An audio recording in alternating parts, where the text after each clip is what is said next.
Hello, hi. Welcome to another round of Rig Along. We got Maybel here, obviously. She's about to go off. This week's silence is brought to you by a lick mat that she's very excited about. It's frozen. You want this?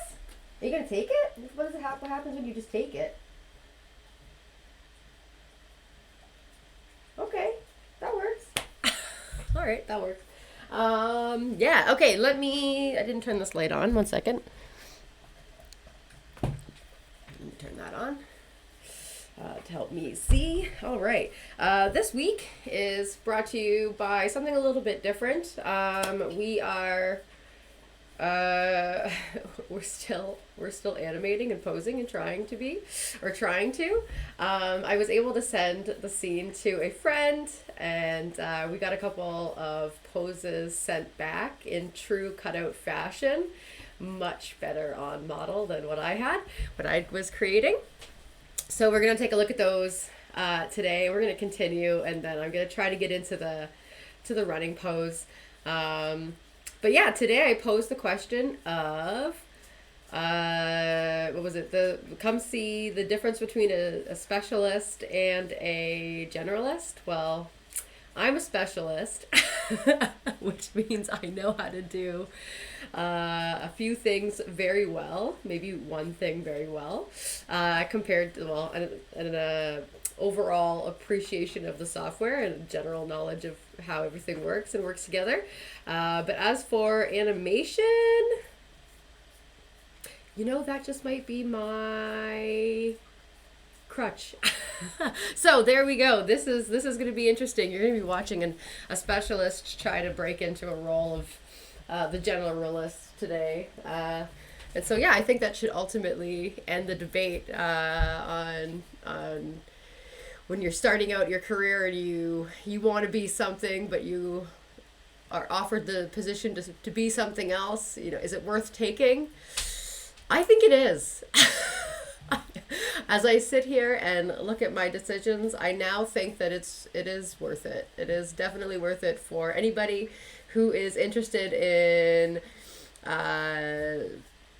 being a active member of an animation crew. Yeah, I think being a generalist is a great tool. And I think that the other thing about this is we always want our skills now. We always, there's an impatience about it. It's like, I want to be really good at this right now. And so if you think about it, over a 10-year career, whatever gets you into the door, over a 10-year career, you can become a specialist in several departments. I myself have made choices that kept me a specialist in one department, but I know plenty of people who have a lot of different skills. And so in this case, it would be very beneficial for me to have been a generalist, but I chose the path of a specialist. So anyway, I'd love to hear what your thoughts are. Anybody in the chats, anybody in the comments on YouTube, please let me know, what are your thoughts on becoming a generalist versus a specialist? Because I think that's a huge debate, and I think that some people, I don't know if they avoid being a generalist or they want to specialize in one thing. I don't know how people come to that conclusion. Hey, Bass Birdie. Nice to see you. I was just commenting on being a generalist versus a specialist. Do you have any thoughts on that? Would you rather be a generalist or a specialist? Because I would consider myself a specialist, and here I am trying to animate. And if I was a generalist, it'd be a little bit easier. So we do the best we can. It's also really good to see the biggest debate. It's also really good to see professionals struggle. So here we are. That's today. But the good news is I do have another project lined up after this one. I think I'm going to be taking next week off. We're going to see what this week looks like, these next 2 hours. I'm going to take next week off, probably just to have a break in between the two projects. But in the week after, what day would that be? It'll be March. It's too bad it didn't line up with the first week of March. Oh, I guess it kind of does. But March 14th, it looks like I'll be back. So I'll take the 7th off. I'll be back on the 14th. And we're going to start a new project. And it's going to be a little bit smaller. And I think it's going to be a lot of fun. And what else? Yeah, I'm looking forward to sharing more details as they come out. I was hoping to have more details for today, but I don't think I got the email. Let me see. Let me do a quick check. No email. So I do not have the design to share. So it will be shared in the next coming up. I think being a specialist makes you more employable. See, and see now, and I don't feel employable right now because I can't animate. Maybe it's just an insecurity.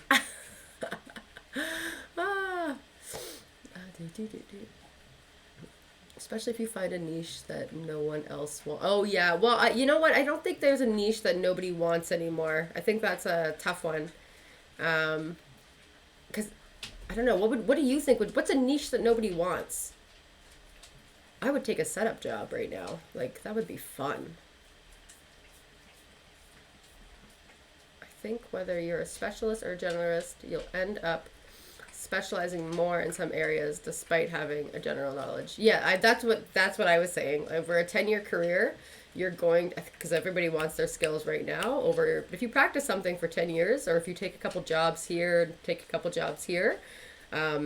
you will end up specializing in something. And typically, you'll probably end up specializing in the one that you enjoy more, because you'll end up, like, whether you know it or not, you're going to be taking the jobs that you want to. So I think you'll be heading in that specialized zone, but I don't think you need to be a specialist right away. Yes, great, excellent. Okay, let's animate. I'm so nervous to get online and do this. Hang on, let me stall a little longer by drinking some tea. I was washing my mug. I had chocolate milk in here earlier.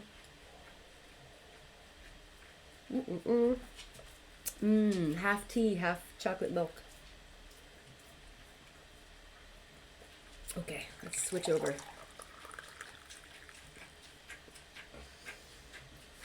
Oh, all the smell is peanut butter. Okay, I'm still stalling. You'll do pretty much every part of the pipeline, but specializing in animation, compositing, and painting. Yeah. And when you get into it too, there's so many other jobs. It always sounds like there's like 5 departments, like 5 roles. Like you have designs, maybe there's more than 5, but there's like, I'm still stalling. There's more designs, more departments. So, there's obviously pre-production, but there's designs, rigging, animation, compositing, and effects. Sometimes animation and effects are together. I would say that that's about 5 departments, but within each of those departments, there's a plethora of jobs, and really there's really no limit to which ones you can do. So within designs, there's backgrounds, there's props, there's characters, there's line, there's color. I'm sure I'm missing some. There's layout. There's a, I don't know what it's actually called, but there's a position that takes the backgrounds and breaks them up so that they are workable and usable for animation in case, like, there's a door right here. Like if Maybel was like attacking that door for whatever reason, or if everything just flew out of it, as if you can imagine what that closet looks like on the inside. I promise it's actually cleaner than what I'm alluding to, but you know what it looks like in a cartoon, everything falling out. That's a position, so that door would have to be broken down into several pieces and several animated images. Composing it. Oh, there's a position that breaks up backgrounds for posing in animation.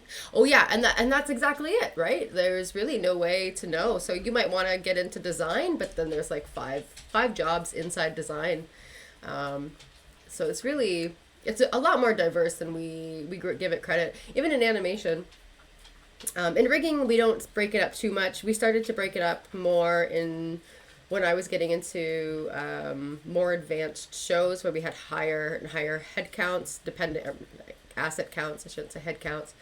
And depending on skill levels, we'd break up the tasks so that we could match people's skills, and make sure that they could understand. We could get them through the process, get them in and get them involved, and then we'd gradually teach them new skills.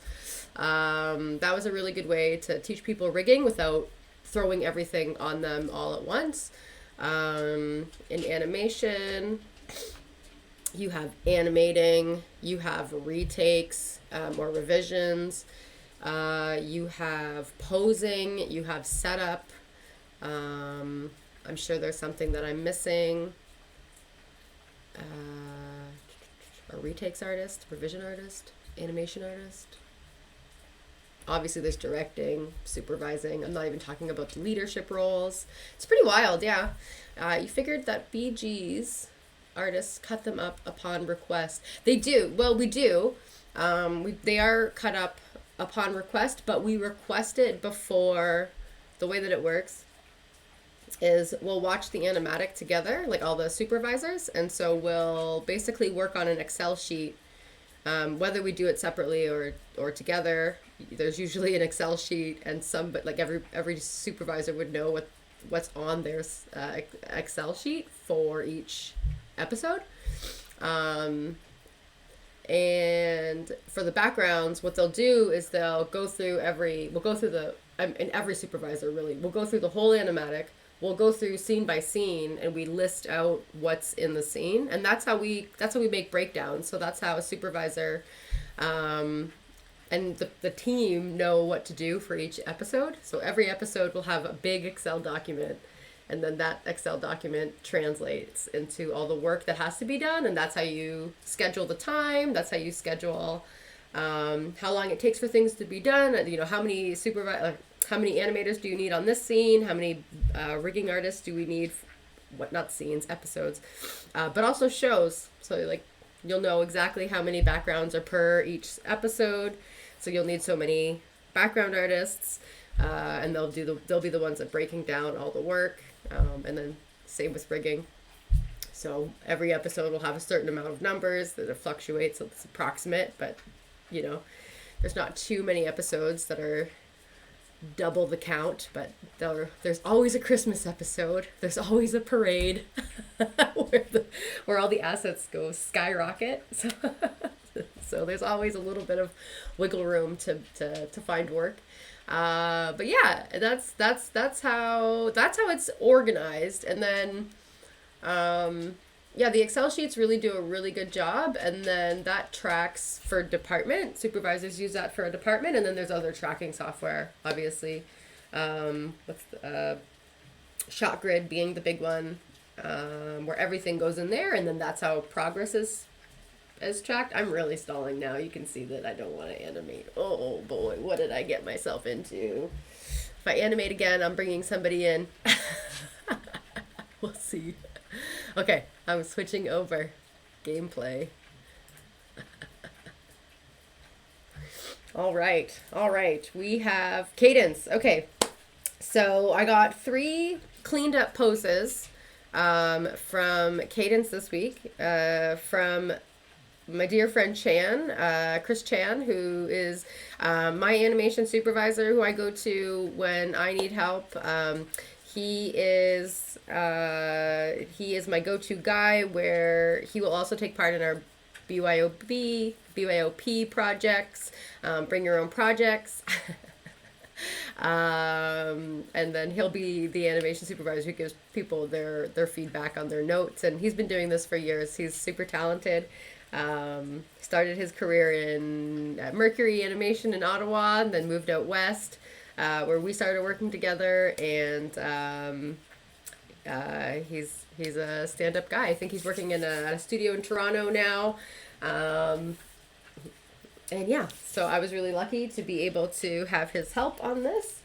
And let's let's stop stalling. I can do this. Thanks, Best Birdie. Okay, all right. So I was thinking, I was going about this last week so difficultly. So let me explain to you what I mean by this. At first, I think I started with this pose here, this like mid pose.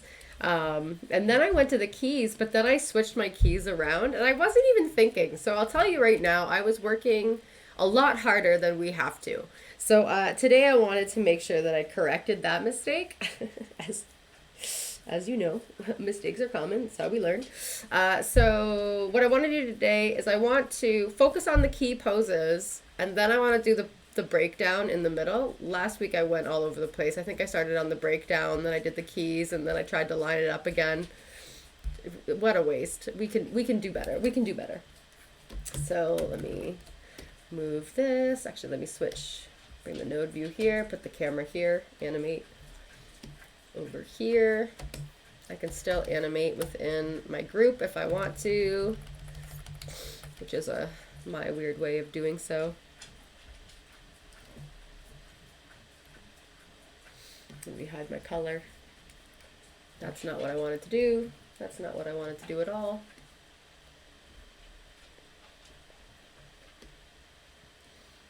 Bass Birdie, what are you working on today? That's what I wanted to do. Okay. All right, so let's revisit the idea of these poses. Actually, I do need my pose sheet. Is it this one? Okay. Let's hide this for now. And what I'm going to do is I'm going to just look at what I have. I'm going to kind of start over. But I'm going to move my keyframes over. I'm going to keep the work that I have so I can kind of go back and compare. What I like to do when I'm animating and what I like to do when I'm working on things that I'm not quite sure about is I always like to compare it to the last version. So instead of just wiping out and starting over, I'm actually just going to duplicate these keys, and we'll work between the frames of 10 and 20, and then that way we have something to compare it to see the difference. So Chris definitely redid these 3 poses right here with the markers. So I'm gonna. This is my up-looking one. This is my down-looking one. I'm going to steal these. He did a much better job with paste. Keeping the character on model and the eyes, the eye direction. Some stuff for your animation reel and class lectures material. Nice. Nice. Nice. I miss the days when I could concentrate and like kind of talk at the same time. I'm doing it now, I should say. I'm still doing it now. I don't know if I'd be able to focus though, listening to myself, but maybe that's just myself. Okay, so I'm going to use the looking up and I'm going to use the looking down. And I'll put that there. All right, so now I'm going to change my start and stop positions so that that's going to be a start. This one's going to be the stop. And now I'm going to go in the middle. And I can steal this one, but I'm not going to use this one. So I'm going to steal this one real quick just to hit play.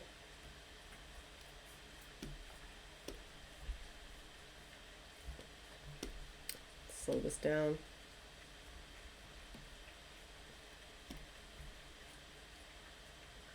All right. All right, so what Chan did was he made my character way more on model, which is what I was saying last week. Was I'm not that much of a drawer, so my models. That's why I struggle. I can't keep something on model, which that's why it's important to draw. So you can stay on model. Good girl, Maybel. You good? Can you lay down? Can you lay down? Can you go lay down? Go lay down. You okay? Okay. Okay. All right. So I'm gonna take this one, and I actually am gonna do a little bit more animation here. I'm gonna break up, so it's not just the head cell. I'm gonna do the whole body. I was thinking about this as soon as I, finished last week. I was like, oh, why did I get into the animation of like rotating his back so that they're actually looking up. So I'd like to do that. So to make Kadence look a little bit more dramatic, let's add it to the whole body. Let's get in there. Oh, I'm hitting V instead of B. I was like, why isn't my shortcut working? Okay, so upper body, let's tilt there just a little bit more. Let's bring the arms.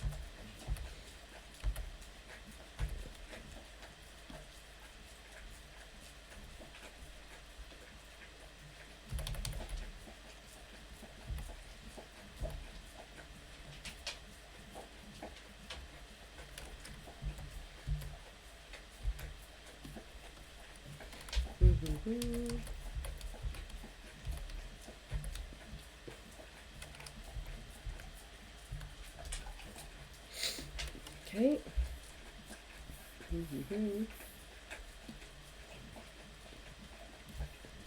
And if we want to do something a little more dramatic, we can go a little wider with the arms. Try to keep that that shape, that C pose, that S pose, that S curve.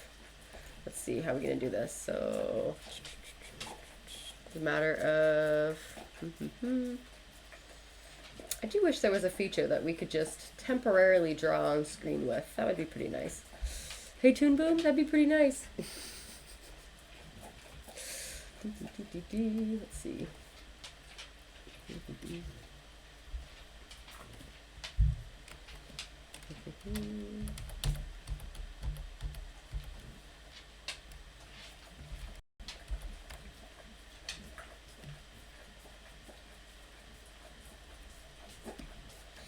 Let's do this.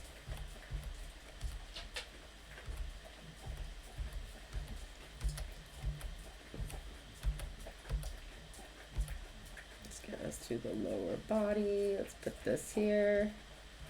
You don't want to, I don't want to rotate. I was just going to say, I don't want the shoes to really move.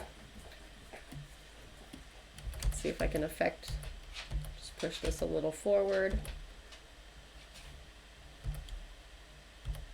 Come on, one more.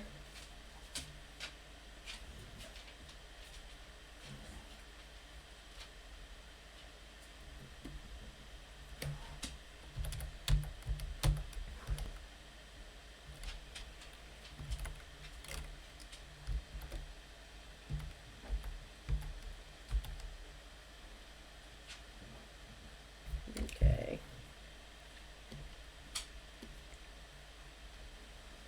There we go. Put a little body movement into it.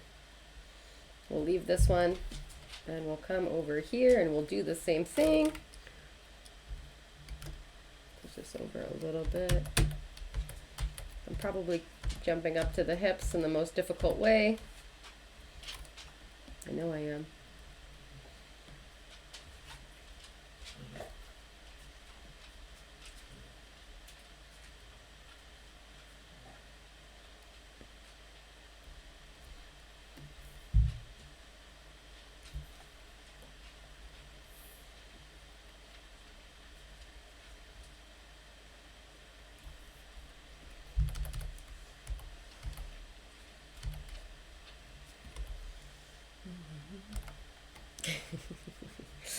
Uh,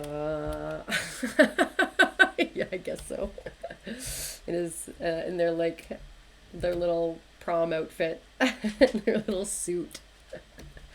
I don't know. Ska was big back in the day when I was in high school, and that was the thing. You go to those hardcore shows in suit attire, with the little hats, depending on how far you want to go.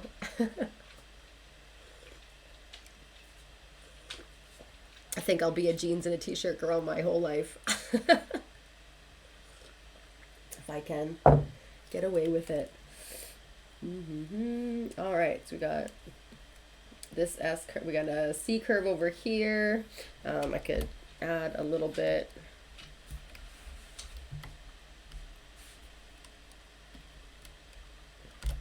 of a curve to the leg, just so it's subtle.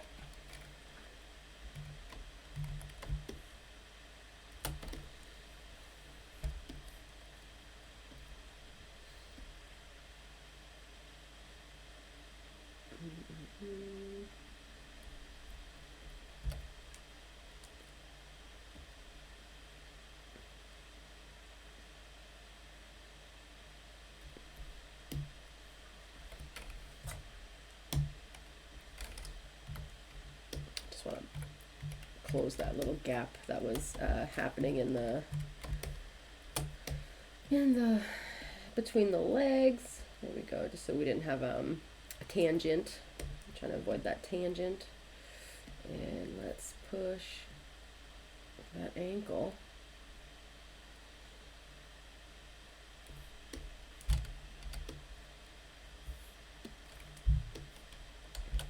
Okay. Alright, now let's do the same thing for here. Alright, where's Kadence looking?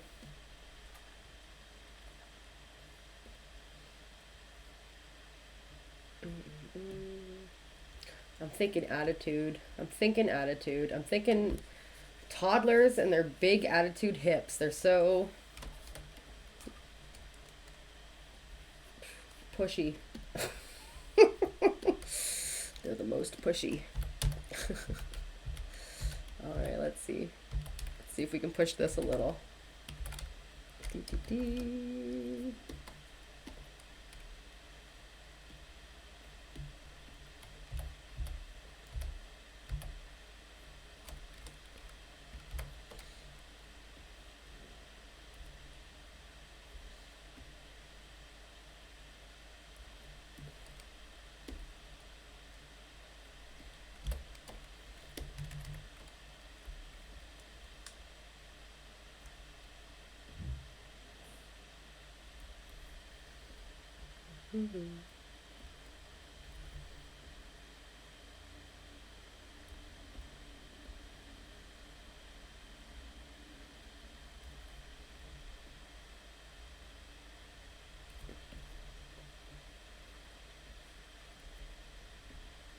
You'll see that I'm breaking the pivot point. You'll want to, if you're going to do this, you just want to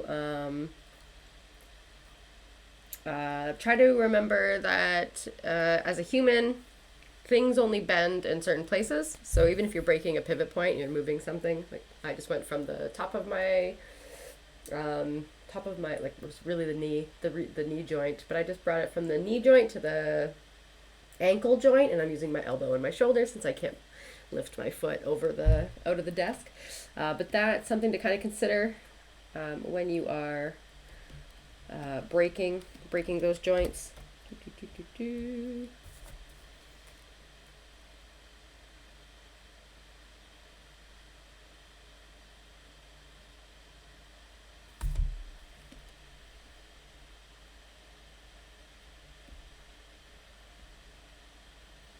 Let's see. No, you know what? Let's go this. Let me put these legs backwards. I'm going to go in the opposite direction.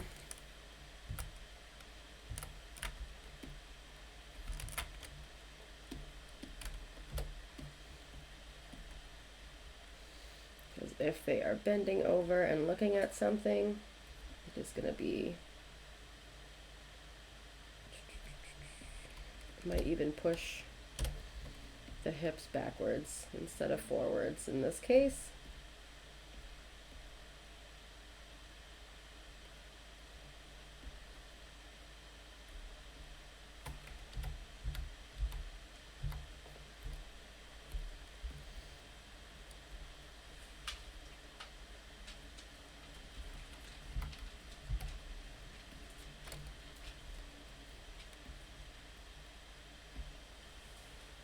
There we go. Find that ankle joint.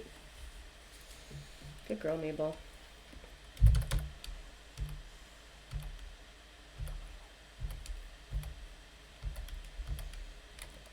Yeah, let's push this backwards.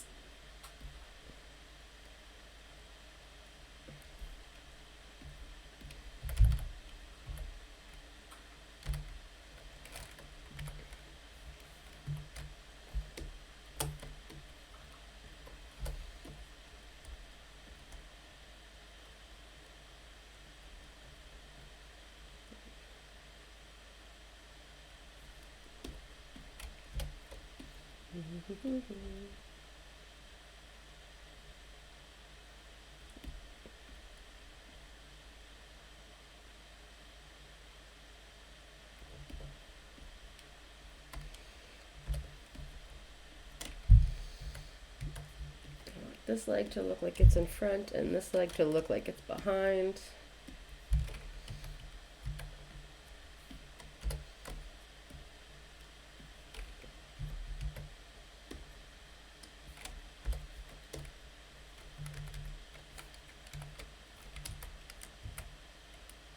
I don't want it to look like it's breaking there. Okay.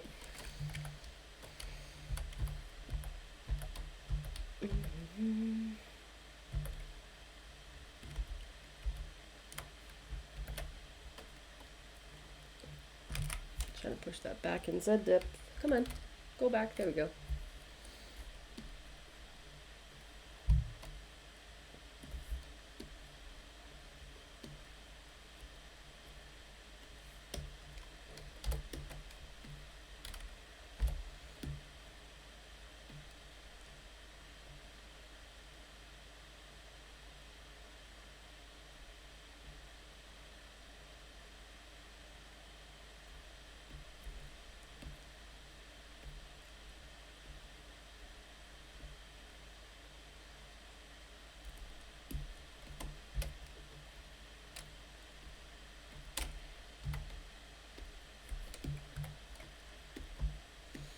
All right, something.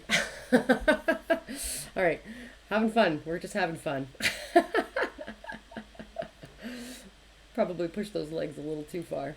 Okay, let's try something in the breakdown. See if we can have fun with this. Boop, boop, boop.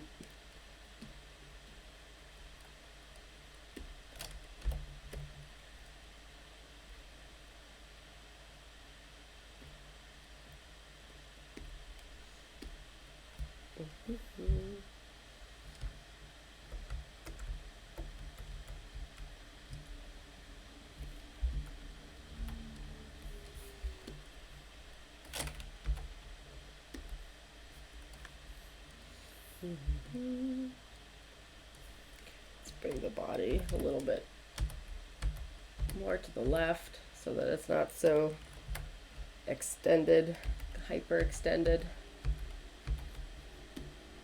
And maybe let's not curve this leg so much.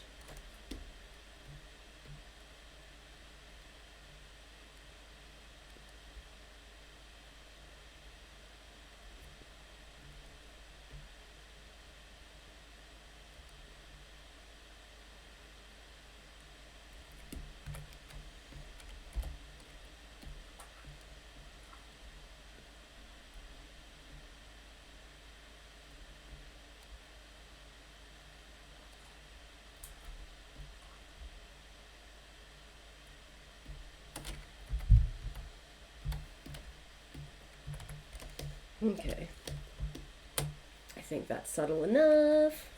Still got some sass.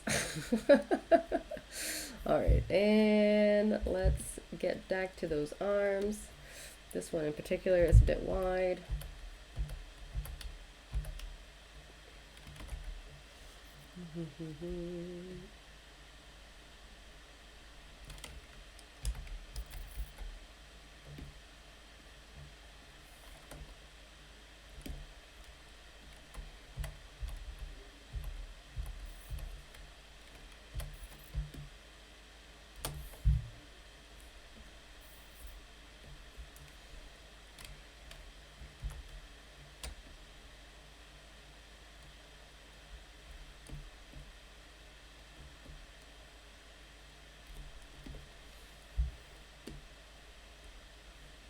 Okay.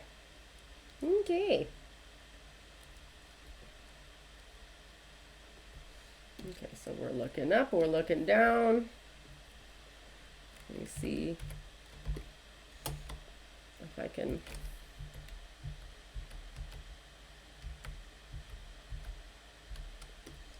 maybe go a little.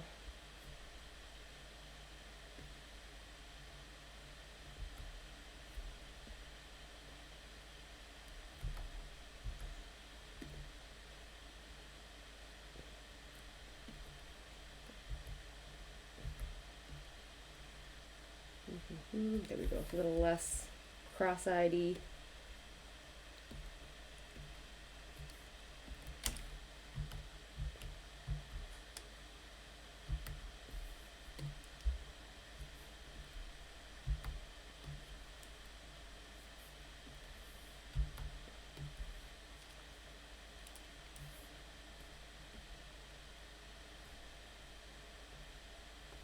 Okay, and so for here, we'll do the in-between.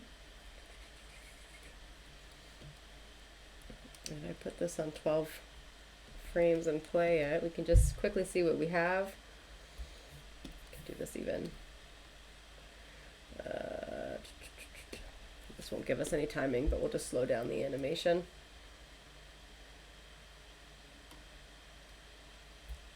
Okay.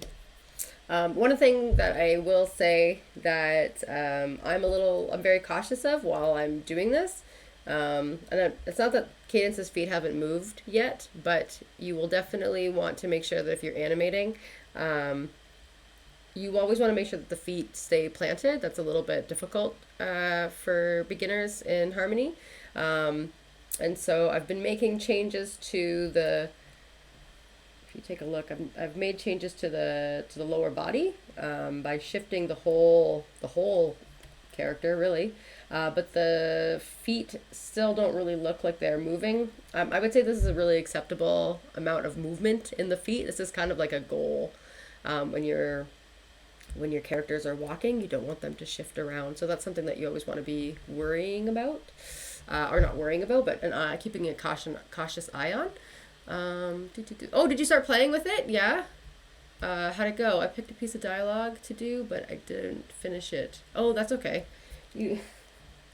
There's no homework from me, I promise.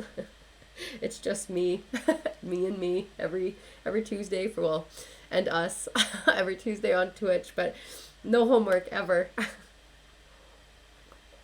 No deadlines. It's the hardest part.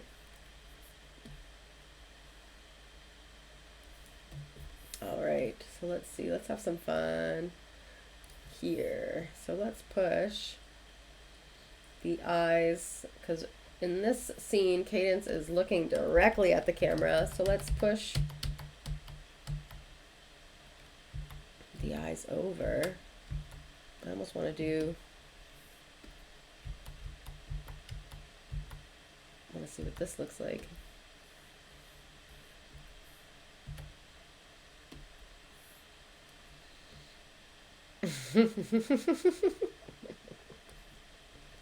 Probably too much. Okay, so I'm gonna hold down shift to get that nice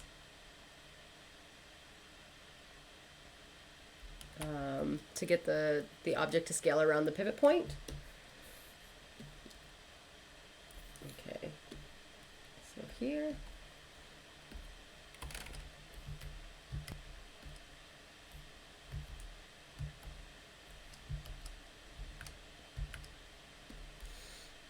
the eyes trail a little bit behind.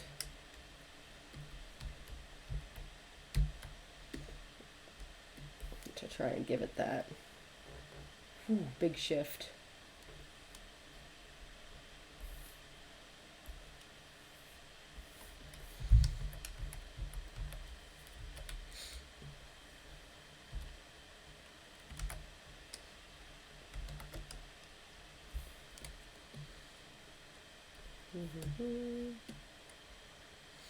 Okay, and we'll change the animation frame rate in a second. It's not gonna stay like that.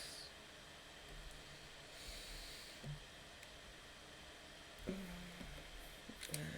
start bringing in our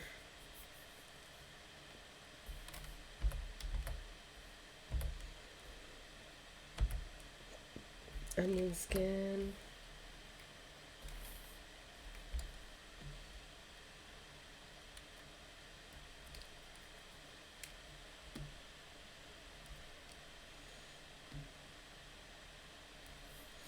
Okay, so again, we're animating, we're trying to go big to small, so I'm trying to take care of bigger things before I get into the smaller details.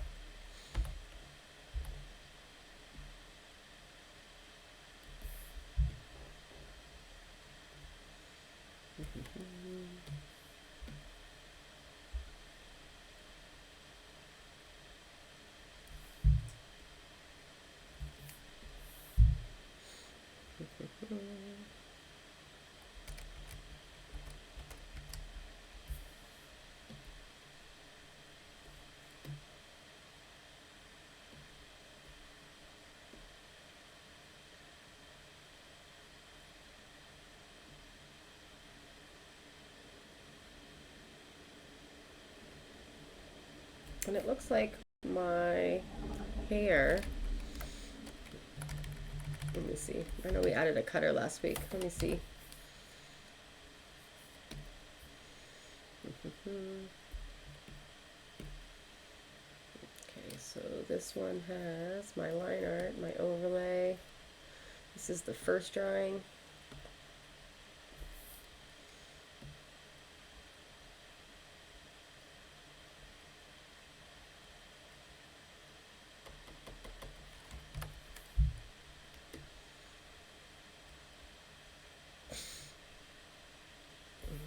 I think to bring that line back, I need to extend. I need to copy this.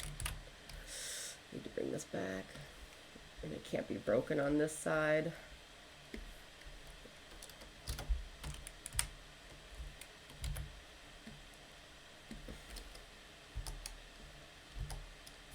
So let's see.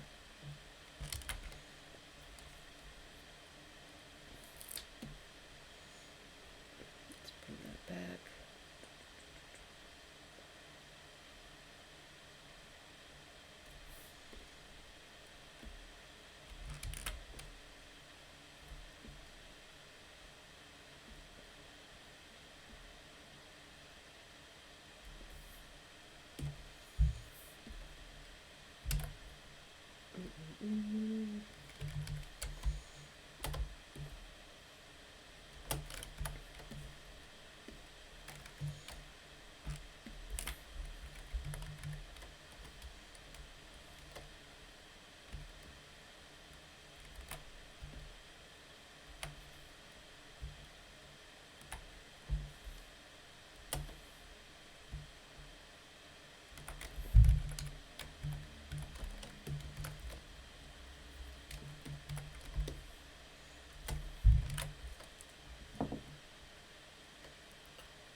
What does it say? Can I ask? Is it from a well-known show?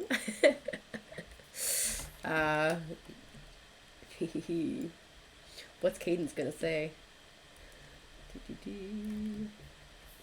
still want to push. I still want to push the hips a little bit, but let's see.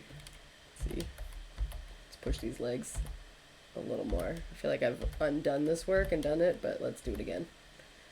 Let's do it again.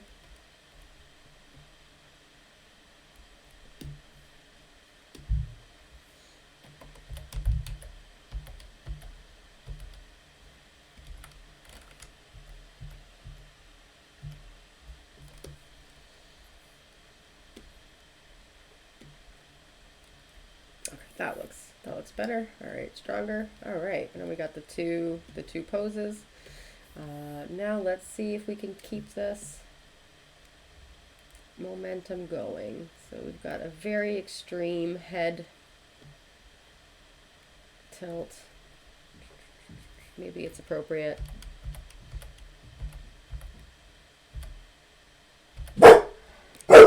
Hey, no. You're okay, good girl.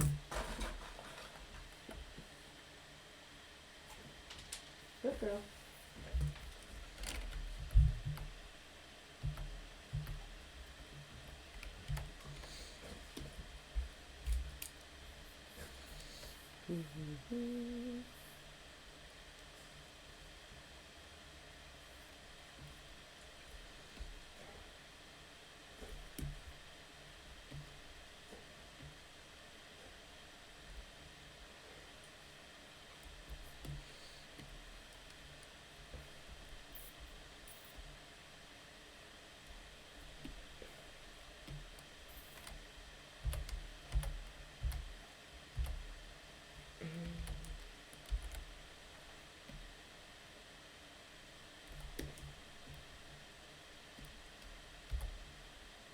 Other thing, I keep forgetting, I always forget about this. I always work the hard way when I go to animate. Peg selection mode, I can bypass all these drawings. I keep hitting B.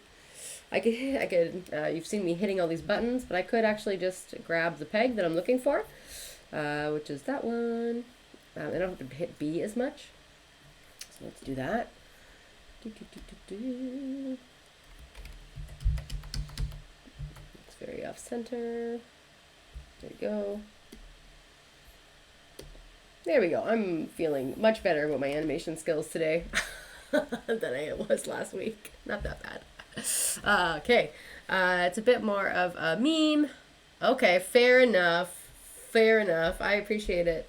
Well, I'm excited. I want to see Kadence come alive, and not by my hand. Do what we can. Do what we can.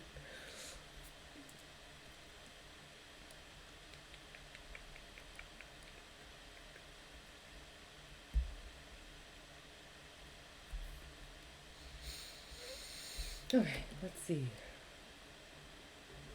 All right, we said it was a giant beat with rhinestone shoes. I think the rhinestone shoes are apparent. We want to do wider arms. What I should have done was grabbed some internet inspiration for today, but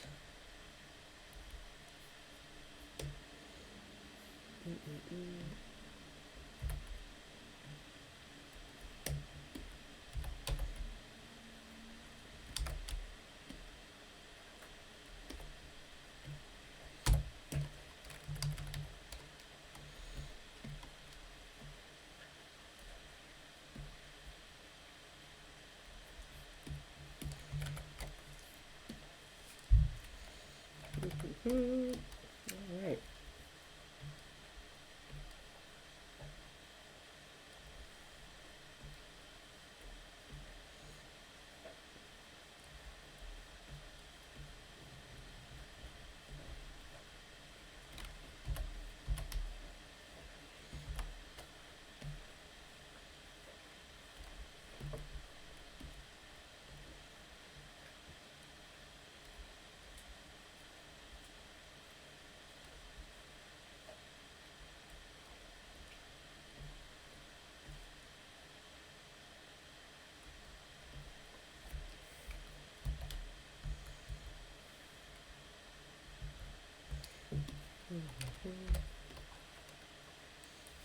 There we go.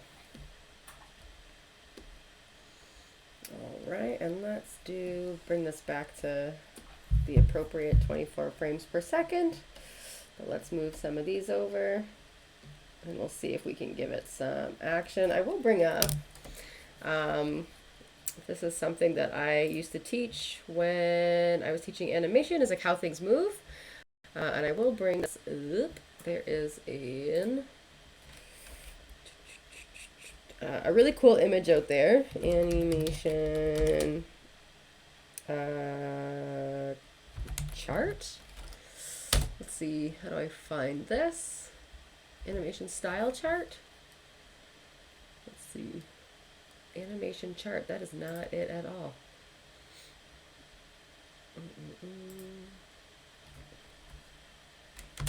Breakdown.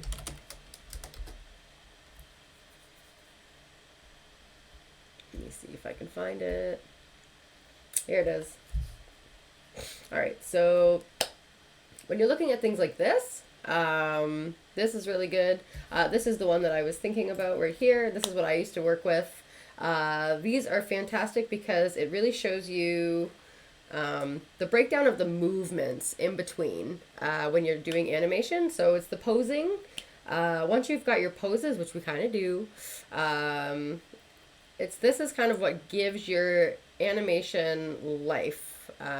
So if you are struggling to read these, it's actually pretty easy once you get the hang of it. So I'm actually I'll use this. We'll put it right here, and I'll do this.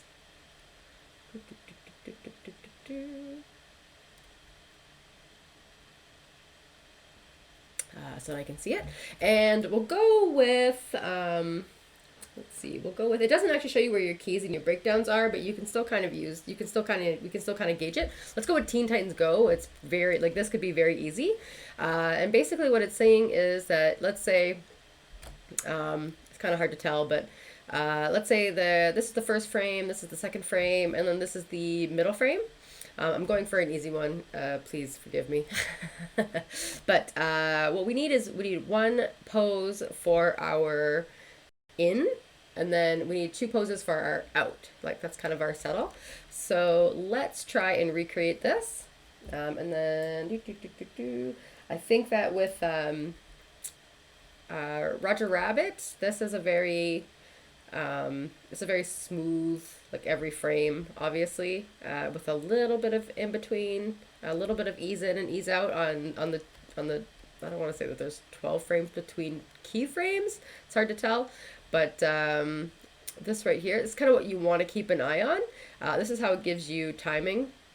Gumball is obviously the complete opposite, where you just literally pop into poses. There's nothing in the middle to kind of help ease into those poses.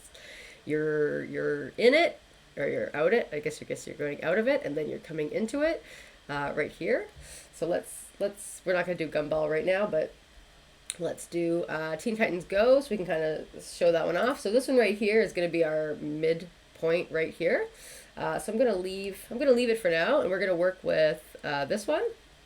So I'm going to pull from this pose heading into this pose. And this is the cool thing about Harmony, and I'm going to do this from a general whole character stance, but just to practice. But it's best to, when you get a little bit further into animation, you're getting into more details. You're going to break this down in your character into, like, actual segments of the body for overlap and settling action. But to do this, what I'm going to do is I'm going to create a motion keyframe. And this is kind of where Harmony starts to get pretty powerful for animation, and I think fun. So I'm going to, again, I always put emphasis on fun. What do you say? You're a much bigger fan. Oh, wait. Totally snagging this. We're just about to do this in class. Mostly Studio Trigger versus classic Disney spacing. Yeah, exactly. And I would say that Roger Rabbit is closer to Disney style of animation, because Disney's every ones. Roger Rabbit also, you can see that it's on ones. And obviously if you're reading a breakdown like this, you know which ones are your keys, like 1 and 5 are your keys, and then your breakdowns and in-betweens are in between. Right here, there doesn't seem to be any breakdowns, they're just in-betweens. I think this one here, key, a breakdown, and then your in-betweens. But this is a really nice way. What I would do for this assignment is just take a ball, and you can basically start on one frame, and you can almost put it in each position. But then when you play them all at once, you can see the timing very, very clearly in each of the sections. And so that really helps students kind of picture the animation. But this is kind of what it leads into right here. So once you've got your poses, your keys here, because I've got a keyframe here and a keyframe here, and I've created my motion keyframe in between that connects the two. Because I'm in the frame in between, it's a direct middle. And with animation, you always want to think about like your halves. How do I explain this? How do I say this? You want to avoid even timing, right? That's kind of the thing. Animation, you want to always avoid even timing. So yes, you can take a direct middle, but you shouldn't. So let me show you what you can do when you space it out by 1.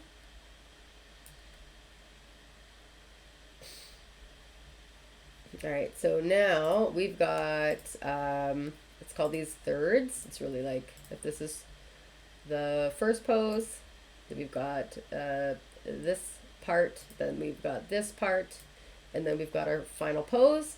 So this is like I don't want to say it's 50%, because the last one is 50%, maybe this is a third. But what you can also do, since we're going for this one here, you can either say that this is your keyframe, so you can pull.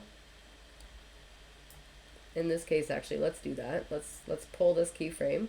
And all I've done is I've grabbed this position, because we basically just put this keyframe as its new keyframe. So it's kind of closer to this keyframe than this keyframe. Doop, doop, doop. And then we need to space it by 2s, obviously, so I'm just going to bring this here.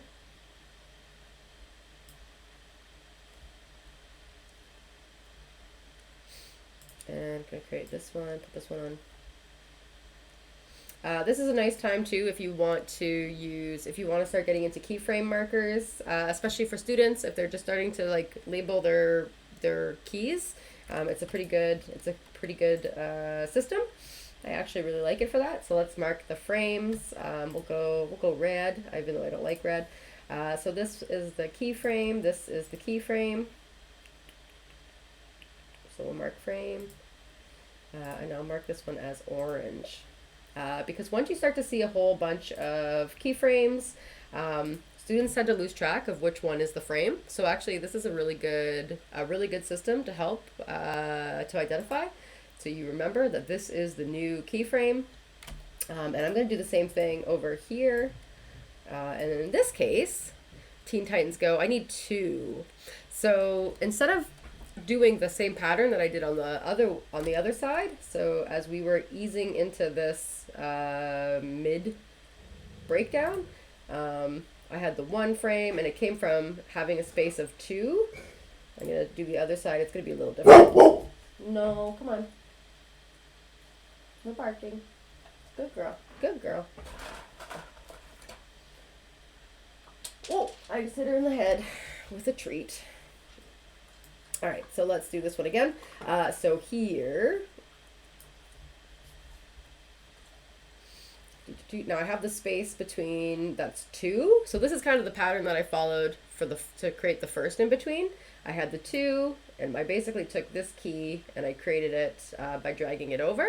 But in Teen Titans Go, you can see that the space here is different than here. So what we're going to try and do is we want to create this one, which is a little further into your middle section than your end section, although it still kind of favors your end section.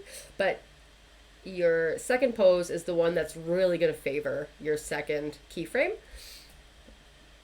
So, so again, these ones are kind of thirds. We're gonna have to clean up some of that work, and we will.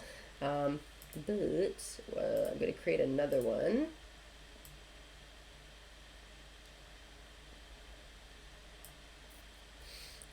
And now we've got 3 keyframes in between, and so this is the trick. So now we're into quarters, but your middle pose right here, this one right here, this is, it's still a halfway point. So it's the same, this keyframe right here will be the same as if your keyframes are like this.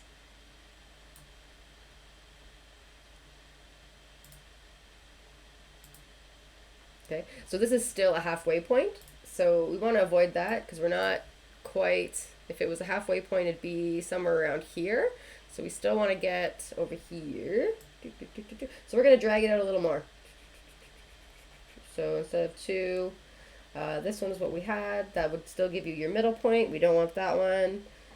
This one here will offset. This right here could be pretty good. So let's bring this one as our in between, our second in between, our number 4. And then because we want our last one to be a lot closer than 6, let's say this is I'm going to create a keyframe right there, and I'm going to create a space in between because we always want it on 2s.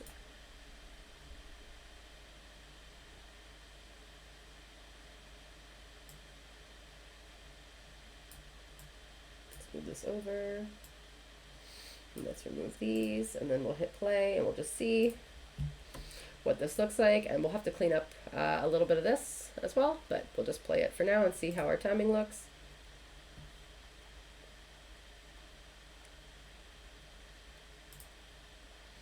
Let's put the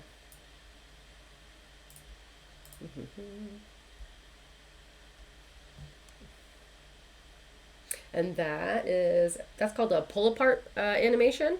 So you're pulling apart the keys and you're kind of grabbing the parts that you want and you're bringing them back into the positions. And so that's what makes animation pretty powerful in Harmony. Again, not the best animator per se, but that's how you animate in Harmony. And so that's kind of something that you want to practice. And again, you want to get more into like overshoots and settles, obviously. For something like this pose right here, you could probably do some sort of overshoot if you wanted to, make something subtle. Let's see, so it goes from here. Let's let's do something with the hands. All right, so green is where we're going. Red is where we've been. So if we want to create some sort of drag,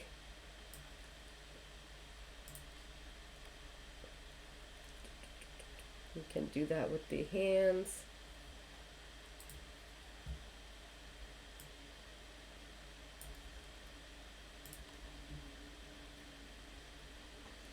There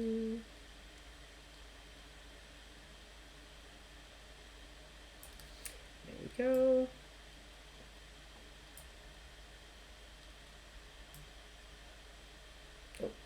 Green is where we're going.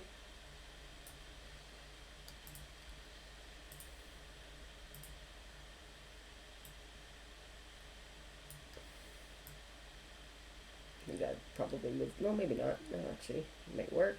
So there we go. Let's see.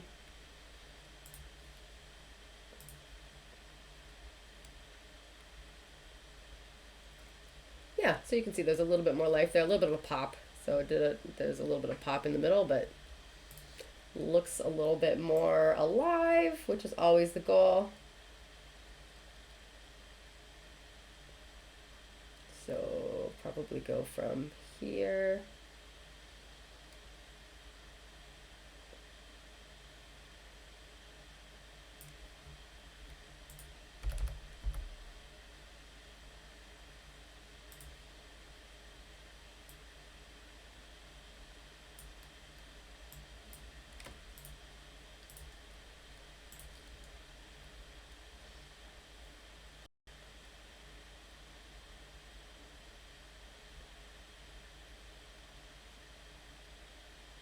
Looks a little better. Maybe still popping.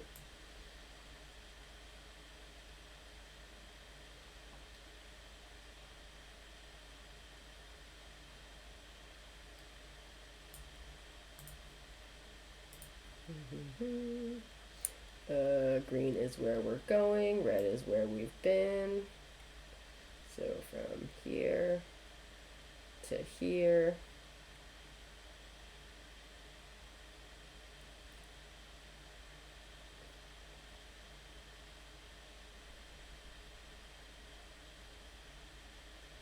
I'm happy with that. I'm happy with that.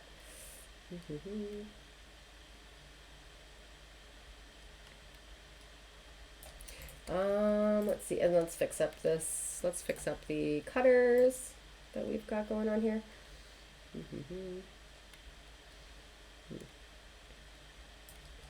All right. So for this one, I think we just have to change the drawing. Let's turn off our peg selection mode.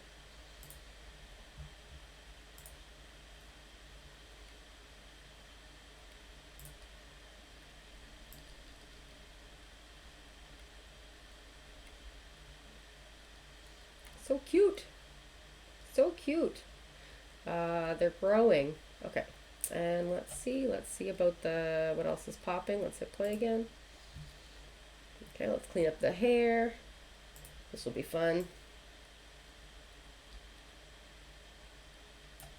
All right, so we'll start here and work our way backwards.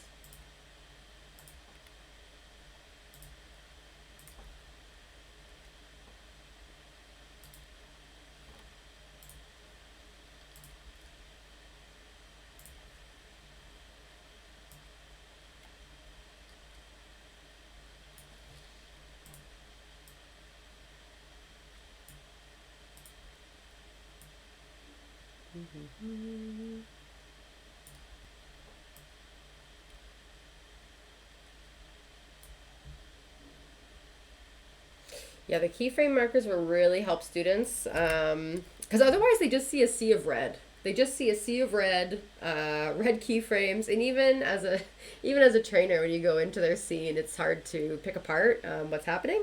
So the keyframes really help. Plus, they'll stick to your keys. So if you're moving them in the shortcuts, they will stick. They'll stay there, and then that way they know which one's a key, which one is a breakdown, and then which one's an in between. And the goal is to eventually wean them off. But when you're just starting out, I mean, they're wonderful. They're a wonderful tool. I think that actually they were a game changer for me teaching animation. So I really like them. I know the students really appreciated them. And then you can really play with this this animation timing chart, so that you just create a pose, you create another pose, and you can create a breakdown. We didn't create too much of a breakdown here. But then you can use those poses and that pull apart method for the keys to kind of go in and create the different poses and the different animation styles. And that's basically animation in the tiniest of nutshells, in the tiniest details of the nutshells. The goal of an animator is to really like match the animation style for the show, and that's probably the hardest part of an animator's job. A lot of things you'll learn. Like lip sync, there's a whole bunch of rules, and for a lip sync, you'll a lot of all the rules will repeat, right? They're all the same. The lip sync rules will be most of the time the same. There's going to be people out there saying that's not true, but essentially, there's always going to be a lip sync style and a chart style, but for the most part, lip sync rules, they're all very similar, very familiar. Eye direction rules, similar, they'll be familiar. But for a show specifically, you really need to learn how to animate the scenes, and from pose to pose, based on these kinds of things, these timing columns, timing charts, the charts being called by the director. So that's the job. That is the job. So yeah, I think this is a really good exercise, especially to do with students. And you can start very easily to you just put a, like, you just create a ball on the scene, and you can literally just, you know, mark your frames, go 1, 2, 3, 4, 5, put those on 2s, and you can see how that goes, and then you can do one for each one. It takes a couple hours. It takes like an hour, really, to do the ball exercise, and then you can bring in a character. It's a really, really good way to break that down. All right, let's see which ones have we got. What are we missing here? We gotta fix the hair, and we need to bring in that little green piece. Gonna spin this a little.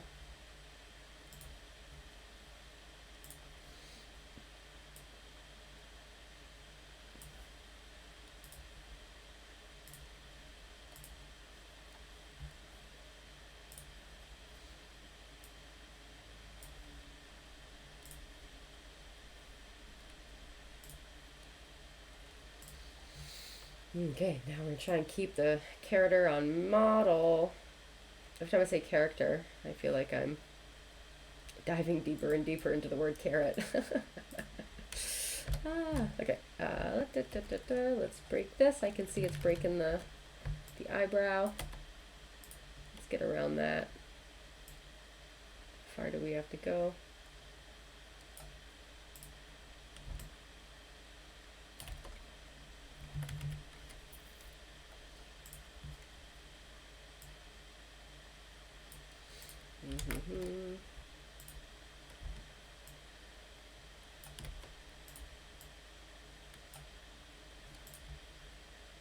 I'm just going to bring the eyebrow right above.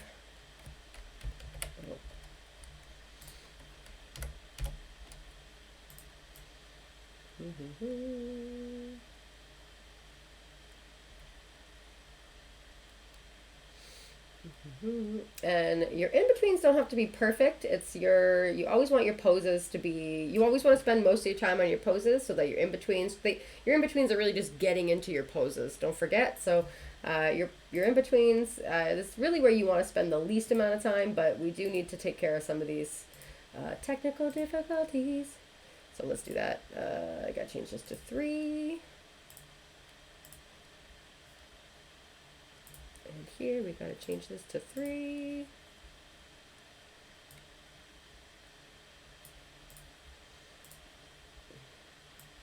It's on 1.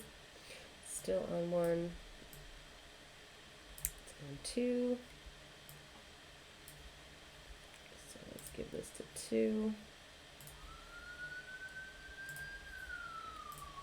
All right, and then we can clean these up so that looks nicer.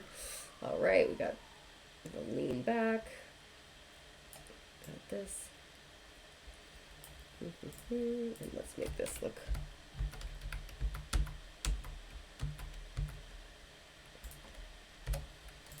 Give this a connection, a better connection.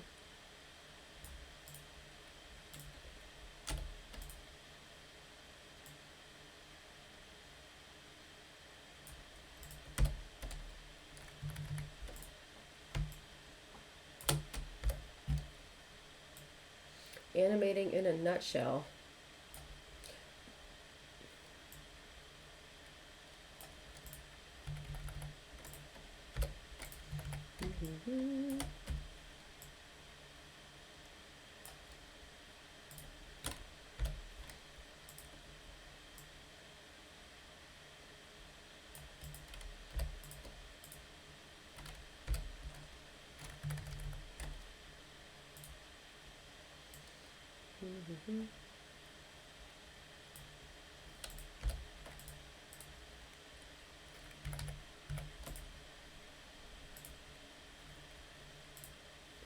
Okay.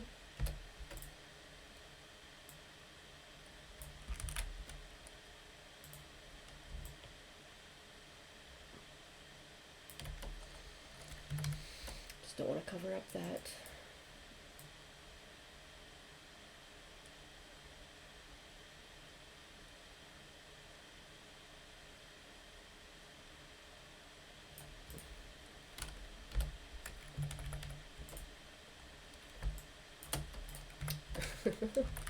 Sweet. Good enough. Good enough. Okay, so I'll hit play.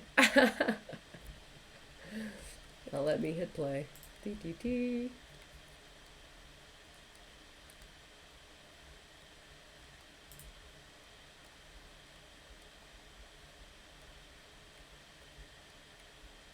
Okay, that's pretty smooth. There's a little bit of disconnection between the hips. Dee, dee, dee. So let's see. Kind of starts to, let's see where it starts to.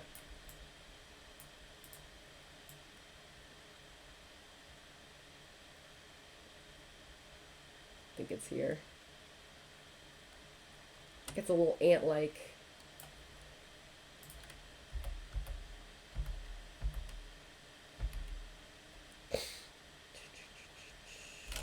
Let's do 1, 2, 3.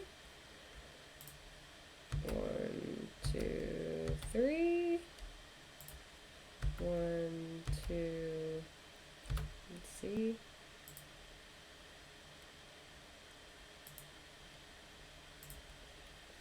Okay.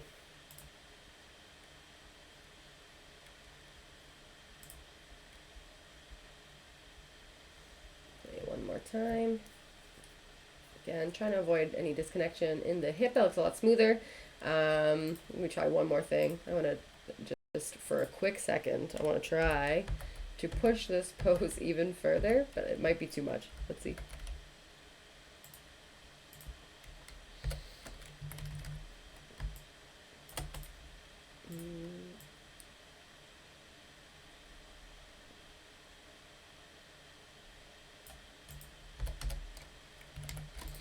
Let's see.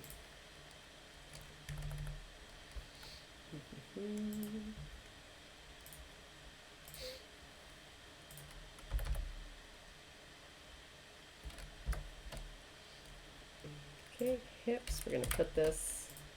I'm gonna put this here. A little less bouncy, but I want to put the upper body behind it. I just want to see if this will push that pose just a little. Might be not necessary, but yeah, definitely not necessary. Whew, what a flip. Okay, I'm gonna undo that. Worth a try, worth a shot. If I wanted to spend a little more time making that look smooth, I could.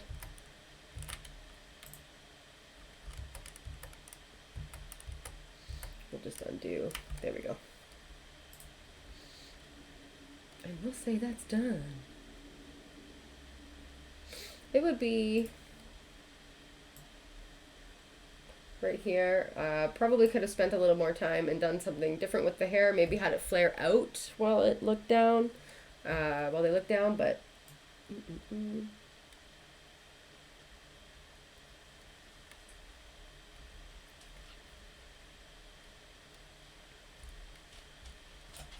yeah. All right. I'm happy. I'm happy with that.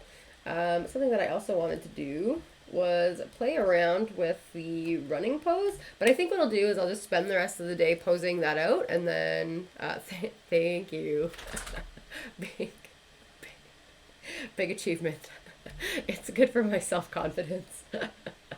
Glad y'all can see it. If you need a boost, come back to this episode. Always here. Okay, let's, I'm gonna spend a little time. I really love this running pose. And I definitely want to create, put Kadence in that position. Let's see, give me this frame. I definitely want to get into a couple things where we animate this Kadence, but I do want to move on, and I want to get back into rigging. Let's keep with my specialized skill. But let's see, I do want to do this. So let's grab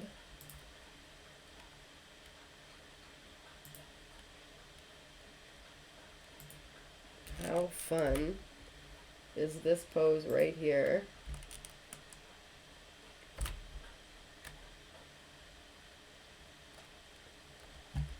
And then we'll see if we can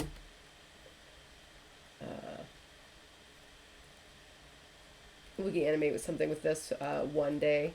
But for now, we're just posing. We're just posing. We're going to take next week off, and then we're going to come back with a new rig, a new project. All right, let's put,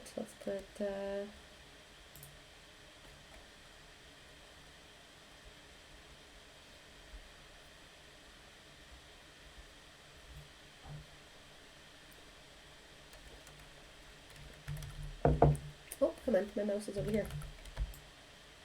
All right, we got the head nods. We don't want this one. Now I'm going to use this peg.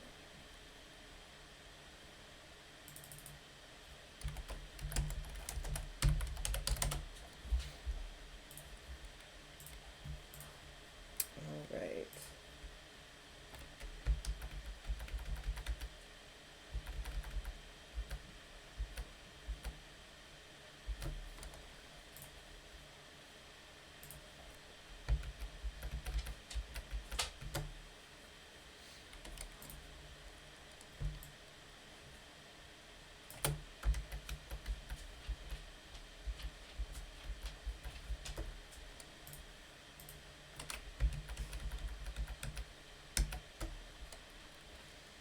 Okay, let's see. Can we pose? Pretty good. Maybe a couple more. I just want it to be beside. All right. How do you find animating with Cadence's rig? Have you found any like bugs? Because if you find anything, if you let me know, I can put it on the bug fixes, and if I release a new version, if I find enough mistakes, I'll clean that up. Add a couple more things.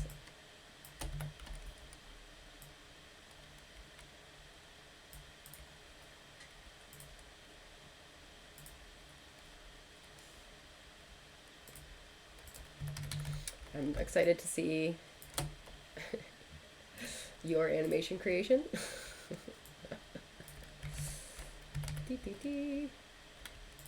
Definitely something that I would do next time is I would go with the alternate way that I rigged this instead of doing this. I don't think that this was the way to go. So let's put that there.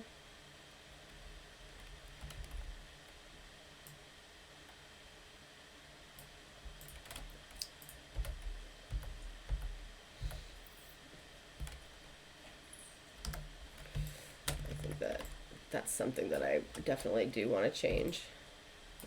These three being together on the same peg.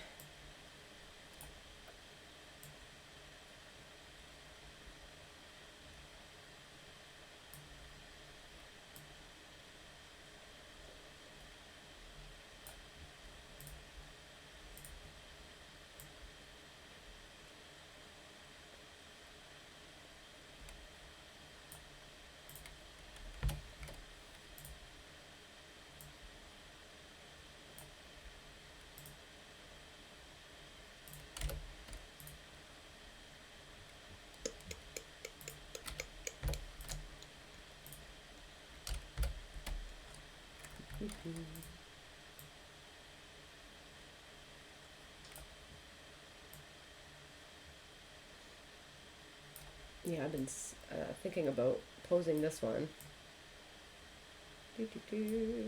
Facial animation's probably my weakest point of animation, so let's do some fun full body poses.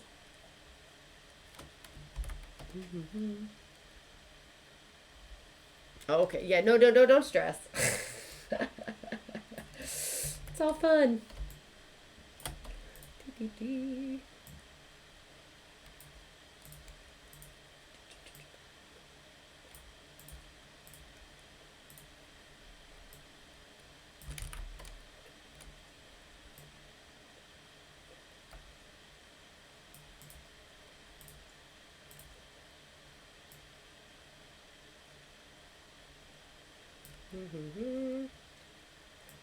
It is fun. It's a completely different part of my brain that I'm using right now. This is probably my favorite part of it.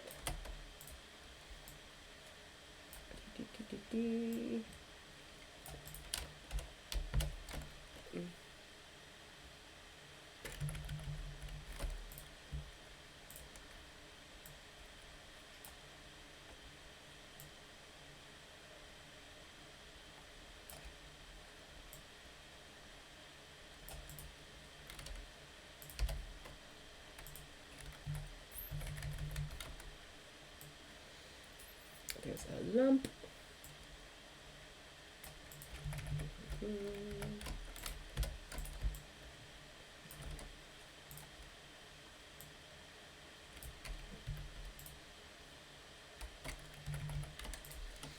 Okay.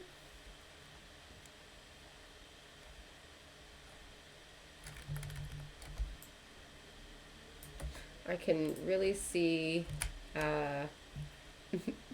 Maywa's son in this pose.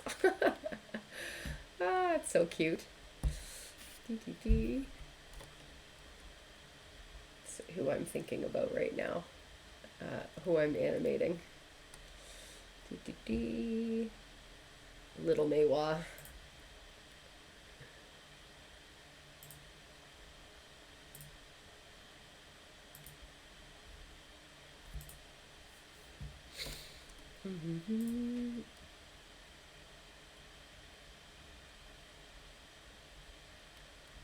Oh my gosh, isn't it the best talking cartoons with kids? And it's really interesting because I find that it's almost like as I get older and the kids get older, they're more interested in the technical side of how everything's made. So it's really cool. You really get to have some fun conversations with kids about cartoons now, especially like when the new the new Toy Story came out. What was that one? With the Lightyear movie. Oh my goodness, I got to watch that with some kids, and then we immediately went and watched the very first Toy Story, and they were so interested in like the quality difference and the technology difference, and Toy Story was the first 3D cartoon, so it was such a big moment. They were really into it. It was really cool, and I think that probably the coolest part was like when the first one came out, I was probably their age or pretty close to it, so they kind of understood all of that. It was really neat. I love it. Oh. Maywa. Yeah, he is great. He's a great designer. Oh yeah, I bet. Does your kid have like a favorite cartoon? Is are they like really in love with your job, or you want to know how old I am? Ooh, it's an internet secret. I'm closer to 40. So I'm older than I look. And like animation keeps us so young. I am closer to 40 than I am to 30. Yeah. So a lot of my friends have kids. I don't have one. I'd love one. They're so cute. What am I doing? I'm trying to pull a bigger mouth. Bigger mouth. Let's see. Let's get this sharp.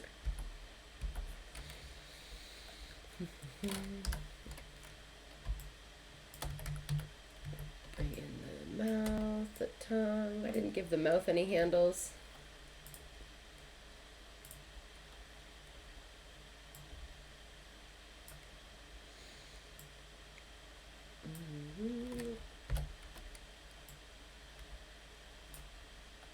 Yes.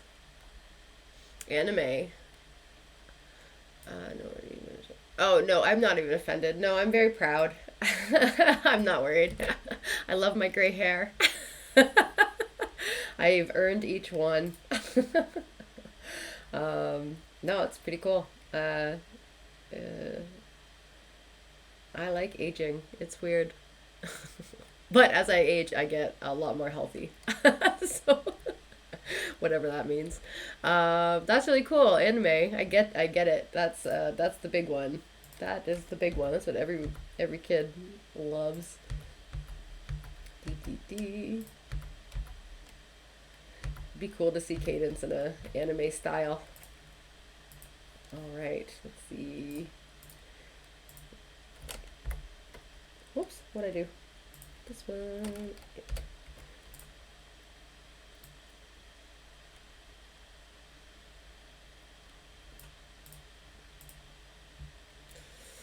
What's the weather like in California? Because we're getting hit with another snowstorm. I was shoveling, that's why I was a little bit late because I went outside to walk Maybel, and we had like 5 inches on the ground, so I had to do a quick shovel so that no one would no one would slip on our property. Let's see. Do I want to sharpen that curve? No, I don't think I want to. I'm gonna keep that soft, but I will make it a little. Ooh, not the whole thing, just this corner, just the deformer point. Yeah, I think that if that's the part about working in animation too. It's still a desk job, so you still have to like take care of your back. You still have to, sit straight, do all those things. Make sure that you're not, you want to do this forever. This is like that kind of job you want to do forever. So you kind of have to like undo all of this. This is a big thing. This is something that I've probably spent my entire career undoing this position and trying to stay here. And I think what's really cool when I worked with there was a couple interns that I was working with. They had these braces that kept their posture engaged. I haven't gotten quite that far, but I thought that was really cool and very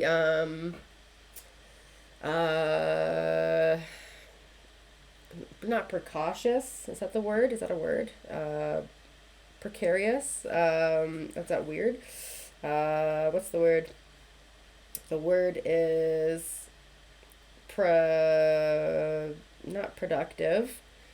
Preventative. The word is preventative. I thought that was really cool to see. There wasn't really a lot of information about computer desk wellness when I was in school. We did get a couple notes from our teacher, but now it's like I would say that that's something that I would probably spend way more time focusing on. If I can say anything about computer wellness, I would say prioritize it. For sure.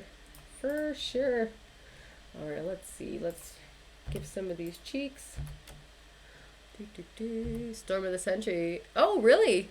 Torrential. Oh no, you're in. There's torrential. There's still floods. I didn't know that those floods were just happening. I did not realize. There's snow on the mountains in between the palm trees. That must be wild. I do miss the pink. There's like a pink dusty sunset that happens. Does that turn your mountains blue when there's snow on them? I have spent enough time in California that the mountains there look different than in Vancouver.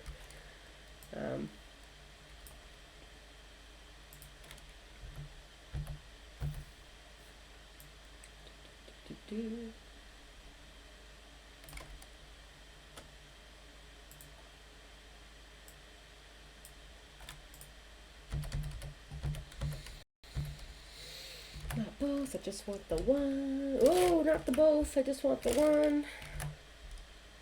Push this one back.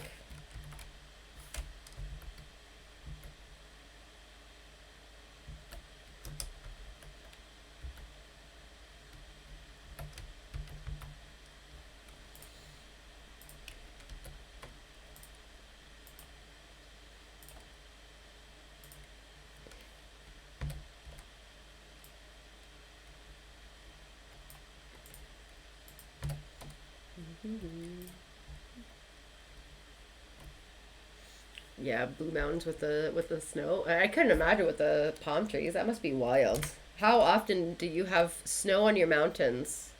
Is it like rare, or is that every year? Is that like I mean, in Vancouver, what I missed the most about my apartment was when I stepped outside, the way that I was on a hill, I lived on a hill, and the street like opened up to the mountains. So as soon as I walked outside, as soon as I hit the sidewalk and then made that right, like to turn to go into town, the mountains are right there. It was very unavoidable. And we would have we would have winter, like we have snow in the mountains throughout the whole winter. So it was the full season, and the mountains will turn white. And in the spring, they'll obviously melt and then go back to their original color. But it takes about 6 months. So there's snow on the mountains for almost half the year. So you've got very rarely that you see snow on your mountains. Wow. And then it melts quickly. Crazy. Well, I guess enjoy it while you have it. But then also these floods sound pretty gnarly. Yeah, that's the killer. I maybe shouldn't joke about that because I know they can be deadly. It's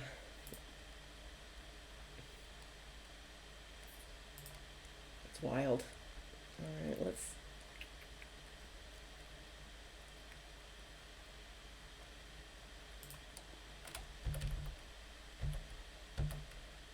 maybe I can, in my free time, I will work on an animation. Because it could be fun. I could have fun with this. Oh, what? Didn't mean to do that. Dee.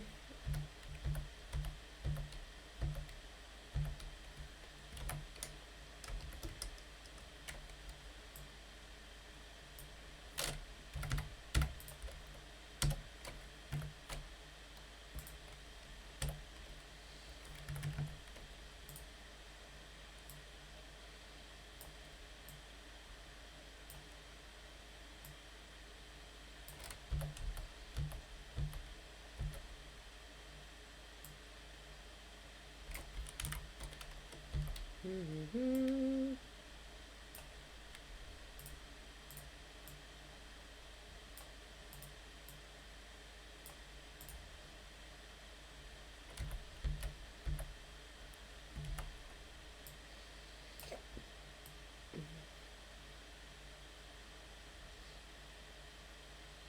Keep that wrist on there.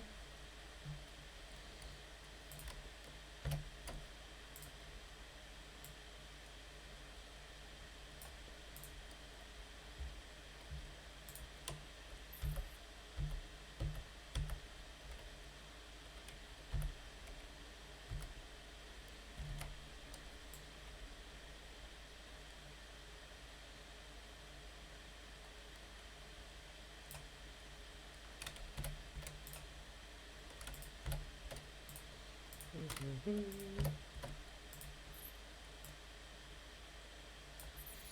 Let's see how far we get. Trying to finish.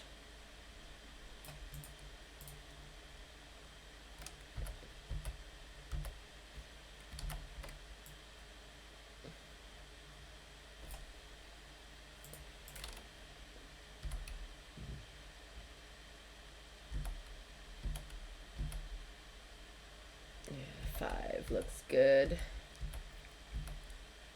Ooh, 9 also looks good.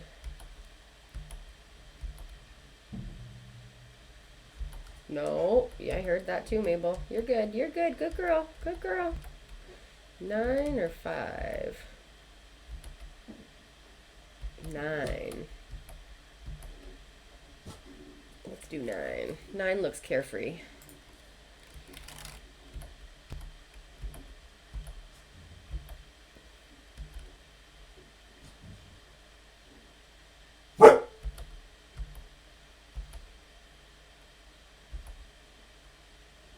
Yeah.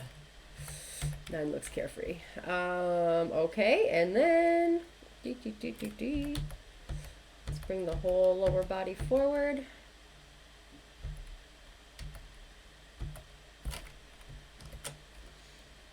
Mm-hmm.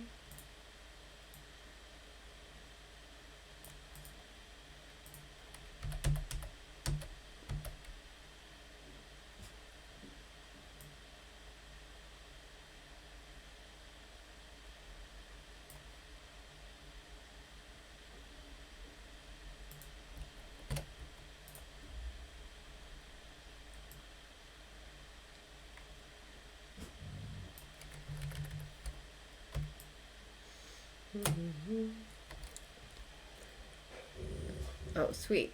Come over to the work on an animation. It's only it is fair. It is fair. It's good. It's good.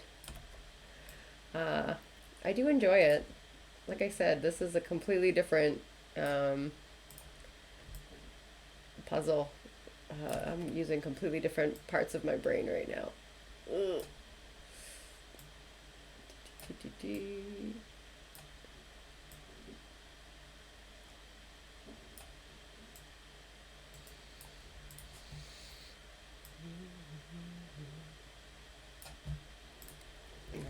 Right.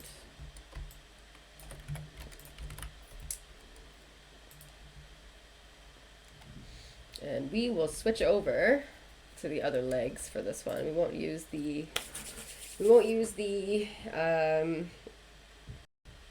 noodle limbs for this one. We'll switch over to the jointed, and it'll give us some good knee bends. So that'll be really good for this one, for this pose.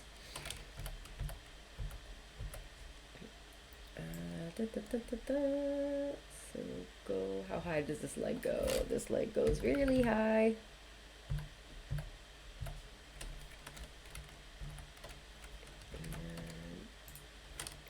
And bring us back to the knee.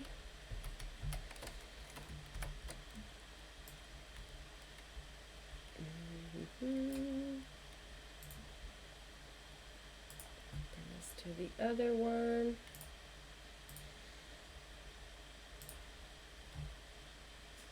This is my pant cuff. How's that connected? That's not connected to my lower leg. Okay.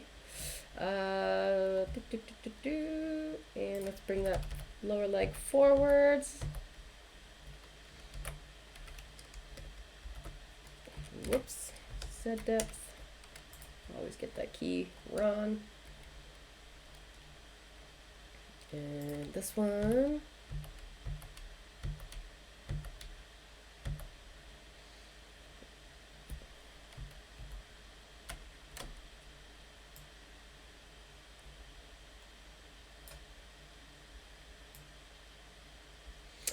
You know what I didn't add to this character, which I will add in the future, put it on my list, is a shadow.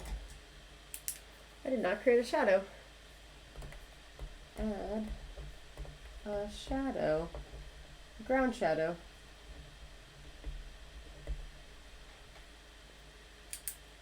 Because in this case, there would be a shadow kind of bouncing, kind of getting bigger and smaller as the character is running. Boop, boop, boop. So that would be a very fun thing to add. Might as well do it. Might as well take advantage.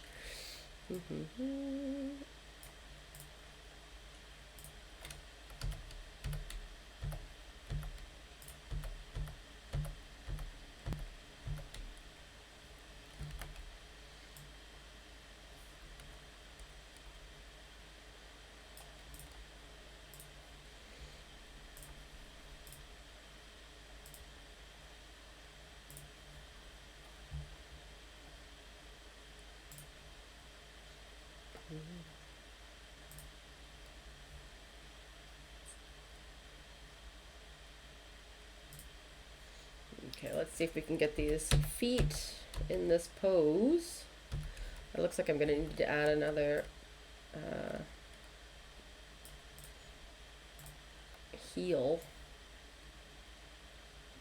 drawing. Let's see.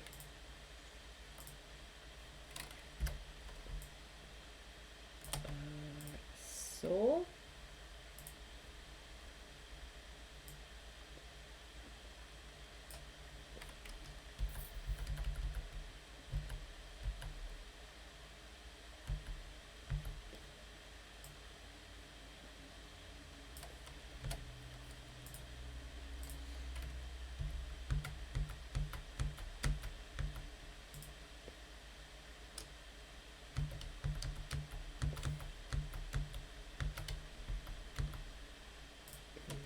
Okay. And bring this forward. But let's duplicate it. Does it have a thing? It does. Um,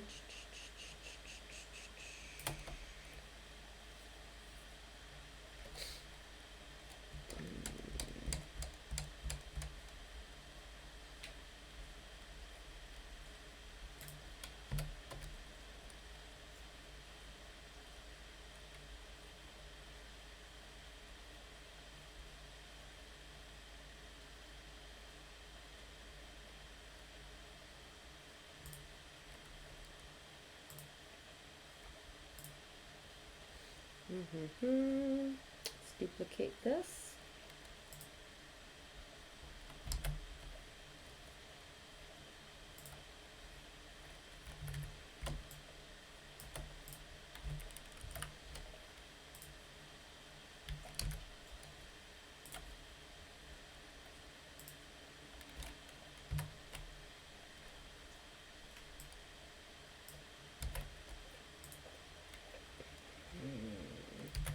This is not going to work well with the deformer.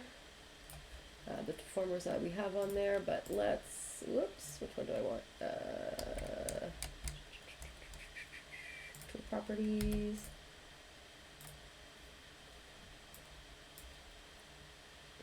Line thickness is this one. This one is a 5. This one a 5. All right, and we want to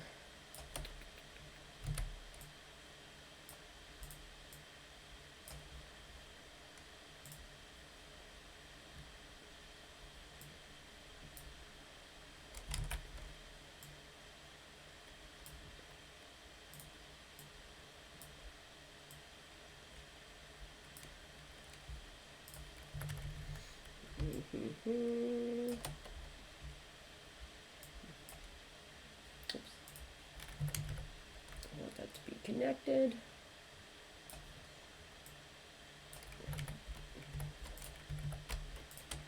Okay. Now it's not going, this is not going to deform too well. You can see here, I've created a new drawing. So I can either create a new drawing, or I'm going to do a little cheat. I'm going to do a little cheat. I am going to steal. I am going to put the weighted deformer on this. I don't need to actually, whoops, what did I just do? What did I just add? Weighted drawing? No! A weighted deformer, weighted.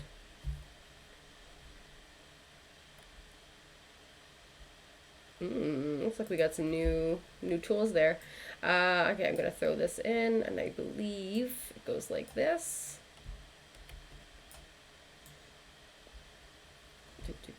Ooh. How do I hook this up again? This one.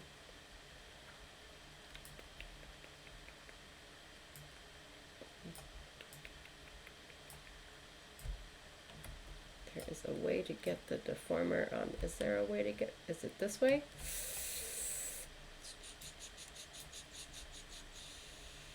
Is it this one?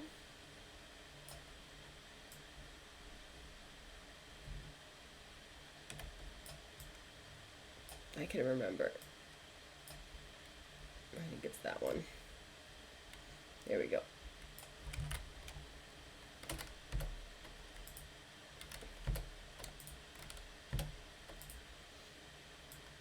All right, there. My shortcut. I didn't want to create a new drawing or a new deformer, so I will add the weighted deformer, one of my new favorite tools, as long as you remember how to put them on. Looks like the deformer's on the left, peg gets plugged in on the right. But there we go. Now I've got a deformer on my heel and it works. And now the challenge is going to be to create a cycle, which I'm gonna not do on TV. Or the internet. It's too much. It's too much. But yeah, okay, let me zoom out. Let me This is cute. This is very cute. Let's see if we can play with this just a little bit more, just to clean this up. I want to be careful. I'm not disconnecting too much from the deformer or the pivot point.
Okay.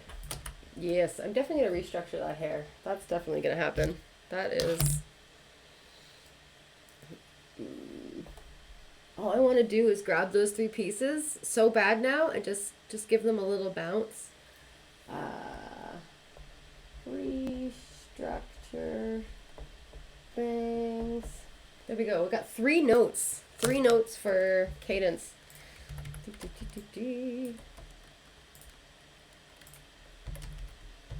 Let's move that head a little bit further back and we'll call it a day. Oh, maybe not. That was too far.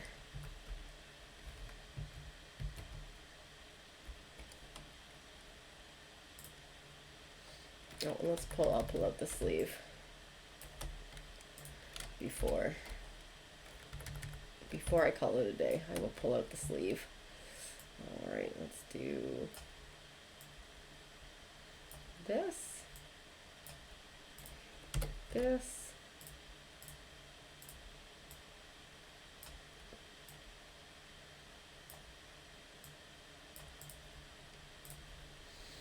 and where is the back of the arm? Where did it go?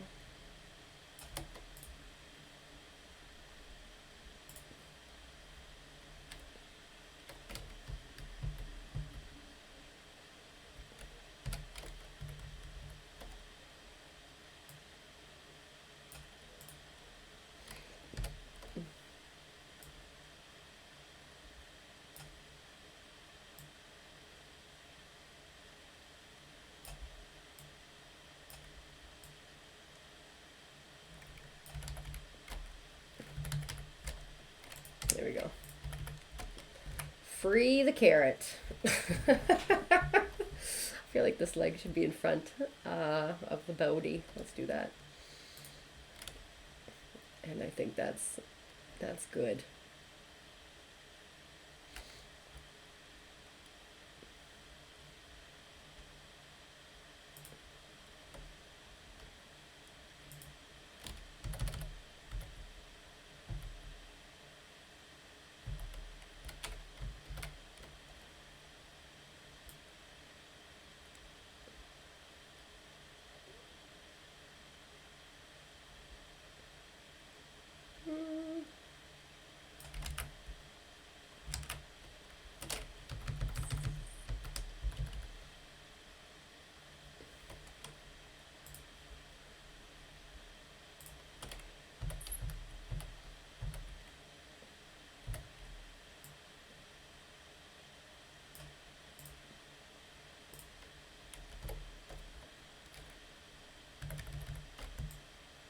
Just get in there forever.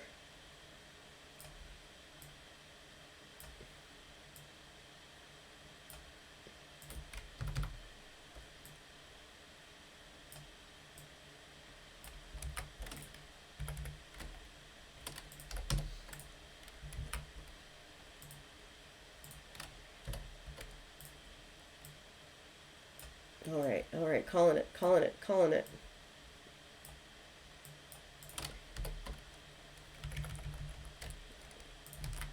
we'll do a little run.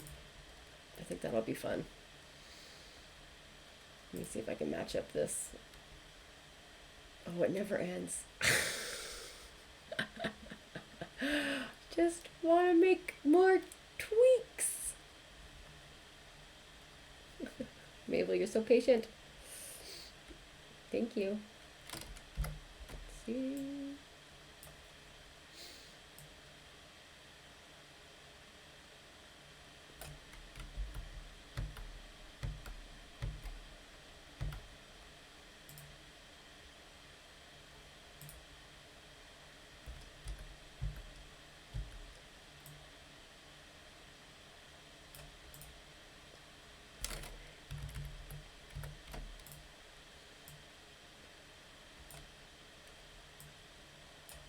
Just want to make sure these corners match up. So that the pants look like they're connected. There we go. All right. Oh, that's so cute. Yes, fun and fancy free.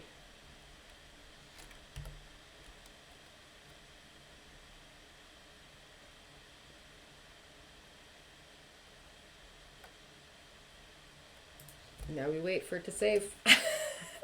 And that's it. That's great. So that was a lot less painful than I thought it was going to be today.